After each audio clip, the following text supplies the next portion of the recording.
कहानी की शुरुआत में घने जंगल में एक लड़की को दिखाया जाता है जो अलग अलग तरह के मैजिक करने की कोशिश कर रही होती है।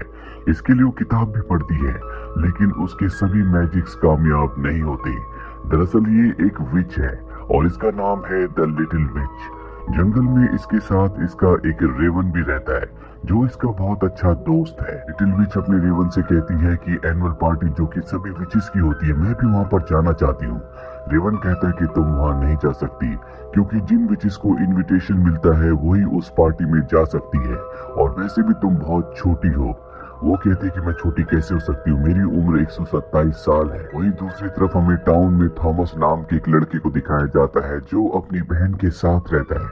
ये दोनों विचेस को देखना चाहते हैं और इन दोनों ने कहानियां सुनी होती है कि साल में एक बार विचेस की पार्टी होती है, यहाँ सभी विचेस डांस करती है और ये दोनों के दोनों उस पार्टी को देखना चाहते हैं।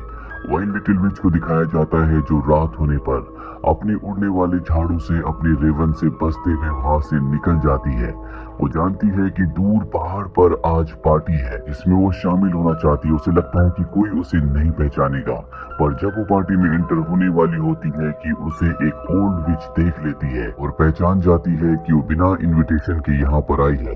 ये बात उस सबको बता देती है और लिटिल विच से कहती है कि तुम अभी इस पार्टी में आने के लिए बहुत छोटी हो, जब तक तुम बड़ी नहीं हो जाती तुम इस पार्टी में नहीं आ सकती। लिटिल विच कहती है कि मेरी उम्र 100 साल से भी ज्यादा है।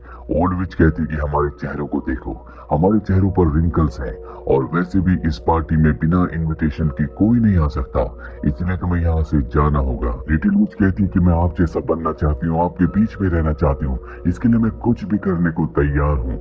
इसके बाद ओल्ड विच उसे एक जादुई किताब देती है जिसमें कई सारे मंत्र हैं।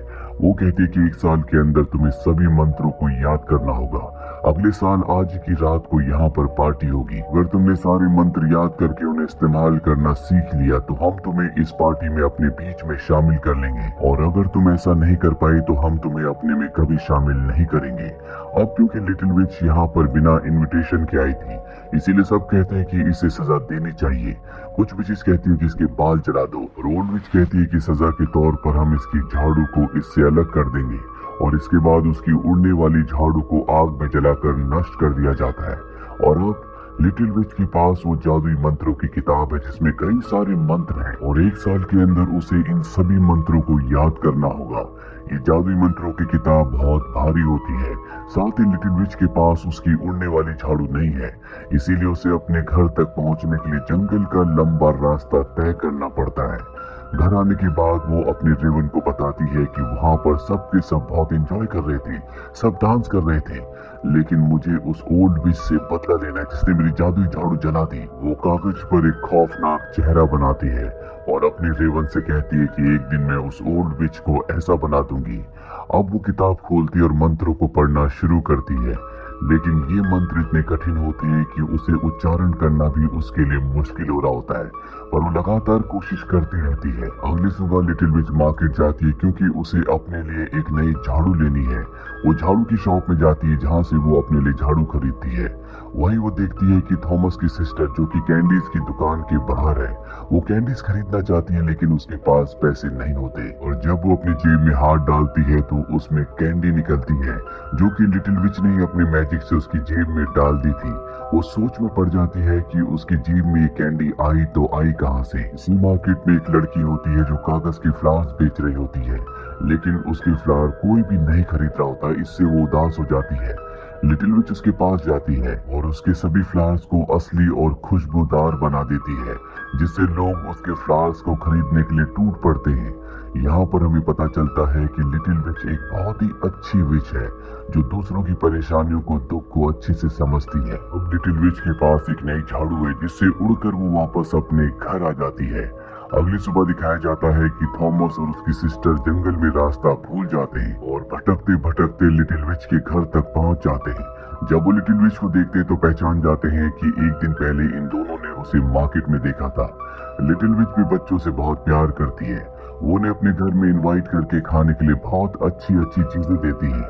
थॉमस की सिस्टर को उस पर शक होता है, इसीलिए वो उससे पूछ लेती है क्या तुम विच हो। थॉमस अपनी बहन से कहता है कि तुम्हें ऐसा नहीं कहना चाहिए, लेकिन अब लिटिल विच इस सवाल के बाद इन्हें अपना मैजिक दिखाना शुरू करती है, जिससे दोनों बच्चे बहुत खुश हो जाते हैं। जैसा मैजिक बच्चे कहते हैं लिटिल विच वैसा ही मैजिक इन दोनों को दिखाती है, और तभी कोई उनके दरवाजे पर दस्तक देता है। और जब लिटिल विच बाहर जाती है तो वहाँ पर ओल्ड विच आई होती है, जो लिटिल विच से कहती है कि तुम्हारी मंत्रों की पढ़ाई कैसी चल रही है। लिटिल विच कहती है कि आज मैंने कोई भी मंत्र नहीं पढ़ा। और इसके बाद ओल्ड विच उसके घर के अंदर आती है, जहाँ पर वो चीजों को देखकर समझ जाती है कि उसने आज मंत्रों का उच्चारण किया है। ओल्ड विच लिटिल विच से कहती है कि फ्राइडे के दिन हम मंत्रों का उच्चारण नहीं करते, तुम्हें ऐसा नहीं करना चाहिए था। अभी ओल्ड विच थॉमस और उसकी बहन की बास्केट को देख लेती है और उसे शक हो जाता है कि यहाँ पर कोई इंसान है। दरअसल लिटिल विच ने उन दोनों को छुपा दिया था, इसीलिए ओल्ड विच के पूछने पर भी वो उसे कुछ नहीं बताती। ओल्ड विच यहाँ पर जो गड़बड़ होती है उस सब को नोट कर लेती है, क्योंकि ये उसकी गलती है। ओल्ड विच के यहाँ से निकलने के बाद लिटिल विच थॉमस और उसकी सिस्टर को कहती है कि तुम यहाँ से वापस अपने घर चले जाओ। और जब थॉमस और उसकी सिस्टर रास्ते में होते हैं, ओल्ड विच उन दोनों को देख लेती है और समझ जाती है कि ये दोनों बच्चे लिटिल विच के घर पर थे। वही लिटिल विच को दिखाया जाता है जहाँ पर उसका रेवन उसे कहता है कि तुम्हें पता था फ्राइडे के दिन मैजिक नहीं किया जाता, तुमने ऐसा क्यों किया। वो कहती है कि मैं बच्चों को खुश कर रही थी। इसके बाद कई महीने बीत जाते, लिटिल विच लगातार मंत्रों को पढ़ती रहती है और अब सर्दियां आ चुकी है। एक दिन जब वो टाउन में जाती है तो देखती है कि वहाँ पर दो बच्चे कुछ बच्चों को परेशान कर रहे हैं, इसीलिए उन दोनों के पैरों के जूतों को बर्फ में जमा देती, जिससे एक बच्चा गिर जाता है। यहाँ पर एक बच्चा भी होता है जो बहुत उदास होता है, और जब उदास होकर वो जा रहा होता है तो लिटिल विच उसके पीछे जाती है और उससे पूछती है कि तुम उदास क्यों हो। वो बताता है कि मेरे पिता जुआ खेलते हैं जिसमें वो सारे पैसे हार जाते हैं। लिटिल विच रात को उस कैसीनो में जाती है जहाँ पर सब गेम में पैसे लगा रहे होते हैं। वो बॉल फेंक कर आगे की बॉटल्स को गिराते हैं, लेकिन लिटिल विच यहाँ पर मैजिक करके बॉल से पूरे वुडन फ्लोर को तोड़ देती है। इसीलिए उस बच्चे के पिता को और उसके साथियों को यहाँ से निकाल दिया जाता है, इन्हें बैन कर दिया जाता है, यानी कि अब ये यहाँ पर नहीं आ सकते। इसके बाद उस आदमी का बेटा उसके पास आता है। उस आदमी को एहसास होता है कि उसे जुआ नहीं खेलना चाहिए और ना ही अपने बेटे को कभी डांटना चाहिए। वही हमें उस ओल्ड विच को दिखाया जाता है जो सब कुछ देख रही होती है। उसे पता है कि ये सब लिटिल विच ने किया है। कुछ दिन और बीत जाने के बाद ओल्ड विच लिटिल विच से मिलने के लिए उसके घर के बाहर जाती है, जहाँ पर वो उसे आने वाले फंक्शन पार्टी के लिए इनविटेशन देती है। साथ ही उसे याद दिलाती है कि तुम्हें उन सभी मंत्रों का उच्चारण करना होगा, उनका इस्तेमाल करना होगा। लिटिल विच कहती है कि मैंने पूरा साल तैयारी की है और आज रात को मैं उस जगह आऊंगी ताकि पार्टी से पहले, यानी कि एनुअल फंक्शन से पहले, मैं सबको साबित कर सकूं कि मुझे सभी मंत्र याद हैं। और रात को वो उस गुफा के बाहर जाती है जिसके अंदर सभी विचेस होती हैं। एक एक करके सभी विचेस उसे अलग अलग मंत्रों का उच्चारण करने के लिए कहती है। लिटिल विच सभी मंत्रों का सही से उच्चारण करती है, जो सुनकर देखकर सब बहुत ज्यादा इम्प्रेस हो जाते हैं। पर ओल्ड विच कहती है कि ये इंसानों की दोस्त है, मैंने पूरा साल इसके ऊपर नजर रखी, ये इंसानों के साथ बहुत अच्छे से बिहेव करती है, उनकी मदद करती है, जो कि विचेस के रूल्स के खिलाफ है। यहाँ पर हेड विच भी होती है।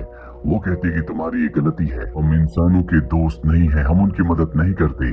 जो विचेस ऐसा करती है उन्हें बुरी विचेस माना जाता है।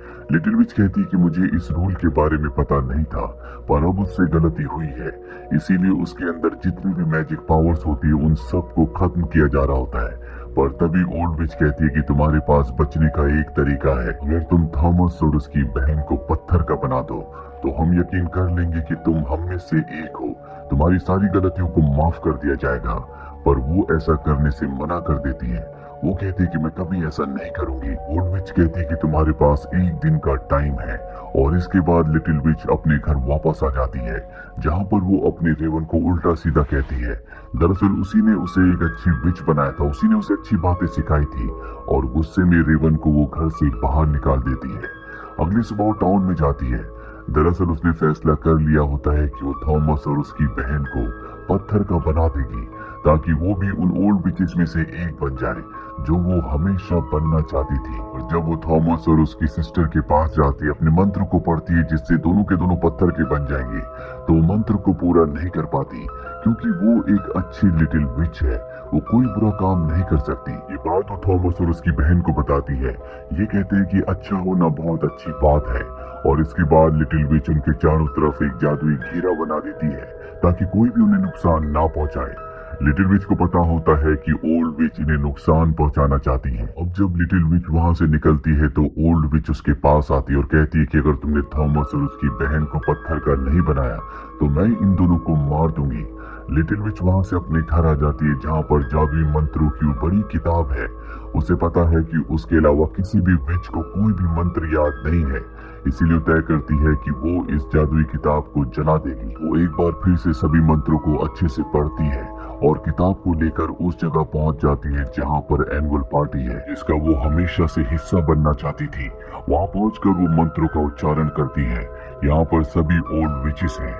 मंत्रों का उच्चारण करने के बाद इस दुनिया में जितनी भी विचेस की जादुई किताबें होती है वो सब की सब वहां पर एक जगह इकट्ठी हो जाती है। वो इन सब को जलाना चाहती थी लेकिन वो मैच बॉक्स अपने घर पर ही छोड़ आई थी।